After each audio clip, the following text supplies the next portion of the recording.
Russia అధ్యక్షుడు Putin అమెరికాకు ఒక ఓపెన్ ఆఫర్ ఇచ్చారు. ప్రస్తుతం లాస్ ఏంజల్స్లో అగ్ని ప్రమాదం చుట్టుముట్టి ఇప్పటికీ 4 రోజులు దాటిపోయి 5 రోజులు అయిపోయింది. మంటలు పెరుగుతున్నాయి.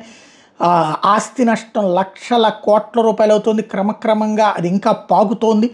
అమెరికాకు సంబంధించినటువంటి వ్యవస్థలన్నిటి వల్ల కావట్లేదు. అది కంట్రోల్ చేయడం ఎట్లా అన్నటువంటిది ప్రపంచంలోనే అత్యాధునికమైనటువంటి వ్యవస్థ కలిగిందని చెప్తున్నటువంటి టెక్నాలజీ అంతా ఉంది. సైన్స్ అనేదే దేన్నైనా కంట్రోల్ చేస్తుంది అని చెప్తే సైన్స్కి ప్రకృతికి మధ్యన సమరం వచ్చింది అనుకుంటా. ప్రకృతి సృష్టించిన మంటని కంట్రోల్ చేయడం సైన్స్ వల్ల కావట్లేదు. ఇక్కడ అది కూడా ప్రపంచ ప్రఖ్యాత ఆర్థిక వ్యవస్థ కలిగి ప్రపంచంలో అత్యాధునికమైనటువంటి సదుపాయాలన్నీ కలిగినటువంటి అమెరికాలో అత్యంత ధనవంతులు లక్షల కోట్ల అధిపతులైనటువంటి వాళ్ళు ఉన్నటువంటి లాస్ ఏంజల్స్లో తగలబడుతూ ఉంటే కంట్రోల్ చేయలేకపోతూ ఉంటే అమెరికాకి ప్రత్యర్థి శత్రువు అయినటువంటి ఒకప్పుడు అమెరికా చేతిలో నాశనం ఇప్పుడు కూడా అమెరికా వలన కుట్రలో ఇరుక్కుని ఇబ్బంది పడుతున్నటువంటి రష్యా అధ్యక్షుడు పుతిన్ తాజాగా అమెరికాకు ఒక ఆఫర్ ఇచ్చారు.